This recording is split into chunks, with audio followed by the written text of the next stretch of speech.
మా అభిమాన నటి విజయశాంతి గారు తిరిగి అంటే సరిలేరు నీకెవ్వరు సినిమా తర్వాత మళ్ళీ ఎంట్రీ ఇస్తున్నారు ఈ సినిమాతో. ఇది నందమూరి కళ్యాణరామ్ చేస్తున్న సినిమా అన్నమాట. ఆయన సొంతంగా తీస్తుంటాడు కదా సినిమాలు. ఆ మధ్య ఏదో సినిమా వచ్చింది. ఆ సినిమా తర్వాత మధ్యలో ఇంకేదో త్రిబుల్ రోలు ఇంకా చాలా చేస్తుంటాడు ఆయన. ఇప్పుడు మాకు సంబంధించినంత వరకు విజయశాంతి గారు కర్తవ్యం అనే సినిమాలో పోలీస్ ఆఫీసర్గా చేశారు. అది వచ్చి 34 ఏళ్ళైంది. సూపర్గా చేశారంటారు. కానీ అసలు విజయశాంతి గారు అలాంటి క్యారెక్టర్లు సూపర్గా చేయకపోతే వార్త. అప్పట్లో శివరంజన్లో చదివాం. విజయశాంతి బాగా చేసిందనంటే ఒకళ్ళు, ఇంకొకళ్ళు బాగా చేసేదే ఉంది ఆమె చేయకపోతే గొప్ప కదా. అంటే 2 స్టేట్మెంట్లో నిజం ఉంది అని చెప్పి అప్పుడు బిఆర్ రాజు ఎవరో రాసుకొచ్చారు అందులో. అది కరెక్ట్. కానీ నాకు విజయశాంతి గారి లుక్ జీర్ణించుకోవడం కష్టం అవుతుంది.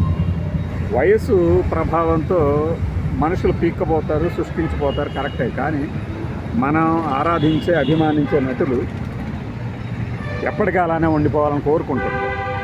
అట్లా విజయశాంతి గారు ఇలా ఉంటే నాకు అసలు ఎవరు గుర్తుపట్టలేకపోయారు. టాబూనా ఏంటి అని కూడా అనుకున్నాను అనమాట. ఆమెకి 60 ఏళ్ళు వస్తున్నప్పుడు ఇంకా అప్పట్లానే ఎలా ఉంటారు. సరే, ఆమె చేసిన పోలీస్ ఆఫీసర్ క్యారెక్టర్లు చూస్తే కర్తవ్యం తర్వాత సూర్య ఐపీఎస్లో చేసింది, మన శత్రువులో చేశారు, ఆ తర్వాత వైజయంతి ఐపీఎస్ కానీ బొచ్చడి సినిమాల్లో చేశారు. అంటే ఏంటంటే ఆమె కెరీర్ని బ్రేక్ ఇచ్చి సూపర్ స్టార్ డమ్ము తీసుకొచ్చిన సినిమా కర్తవ్యం. ఆ తర్వాత కూడా మంచి హిట్లు ఇచ్చారు, అందులో సందేహమే లేదు. మామూలు క్యారెక్టర్లు చేశారు, అద్భుతమైన క్యారెక్టర్లు చేశారు, చెత్త క్యారెక్టర్లు చేశారు. ఎన్ని క్యారెక్టర్లు చేసినా విజయశాంతి గారు విజయతార అంటే కర్తవ్యాన్ని చెప్తారు. ఆ తర్వాత వచ్చిన కొన్ని సినిమాలు చెప్తారు.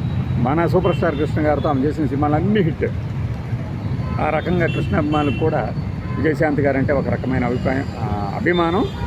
ఆమెకి కూడా కృష్ణ గారు అంటే ఎంత గొప్ప అభిమానము, ఆ గౌరవం మనం చాలాసార్లు చెప్పుకున్నాం. చాలాసార్లు ఆవిడ స్పెషల్గా చెప్పారు. ఈ సినిమాకి సంబంధించి ఆమె అదే గెటప్లో రాబోతున్నారు అంటే దానికి ఒక డైలాగ్ ఇచ్చారు. నిన్న చూసి సోషల్ మీడియాలో ఎవరిది డైలాగ్ అనుకున్నా. అది ఆమె పట్టుకుంటే పోలీస్ తుపాకీకే ధైర్యం వస్తుందట. నిజమే కదా. నేను ఆ డైలాగ్ ఎవరికి పెడతారా అనుకున్నాను నిన్న చూసి. మరీ ఎలివేషన్లో రాజమౌళి రేంజ్లో ఎలివేషన్లు ఇచ్చాడు, ఎవరికో ఆయుధం వెతుక్కుంటూ వస్తుందని.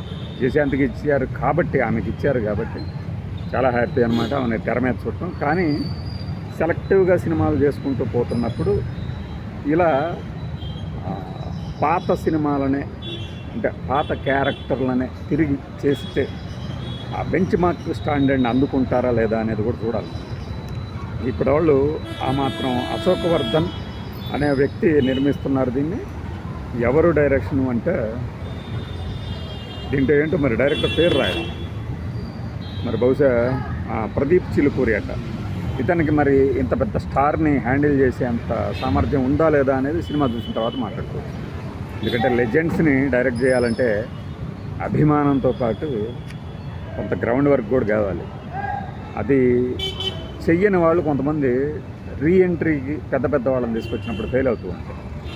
ఈ సందర్భంగా విజయశాంతి గారికి ఆమె బర్త్డే సందర్భంగా శుభాకాంక్షలతో పాటు ఈ సినిమాలో ఆమె క్యారెక్టర్ సక్సెస్ అవ్వాలని కోరుతాను. బాయ్.